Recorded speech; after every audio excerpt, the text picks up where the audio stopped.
1952 ভাষা আন্দোলনের নেতৃত্ব কারা দিয়েছিল? বামপন্থীরা। 1952 ভাষা আন্দোলনের নেতৃত্ব কারা দিয়েছিল? নাস্তিক মুরতাদেরা। 1952 ভাষা আন্দোলনের নেতৃত্ব প্রদানকারী সংগঠনের নাম ছিল তমদ্দুন মজলিস। তমদ্দুন মজলিস ইসলামী তাহজিব এবং তামাদ্দুনের ঝান্ডাবাহী একটা কাফেলা।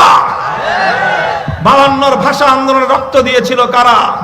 আব্দুল সালাম, আবুল বরকত, রফিকুল ইসলাম, আব্দুল জব্বার, মুসলমান মায়ের মুসলমান সন্তানেরা।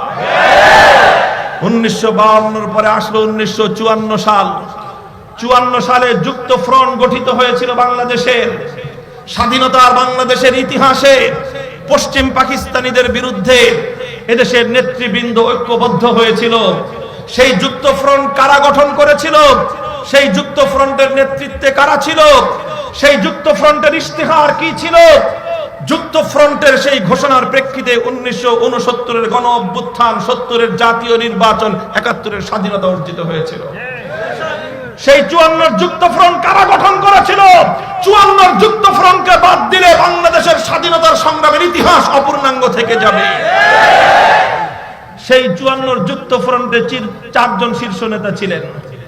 4 জন শীর্ষ নেতা, 2 জন জেন্টলম্যান, 2 জন মৌলভী সাহেব। মাওলানা আব্দুল হামিদ খান ভাসানী, হযরত মাওলানা আতহার আলী রহমতুল্লাহি আলাইহি। শেরে বাংলা একে ফজলুল হক হোসেন শহীদ সোহরাওয়ার্দী।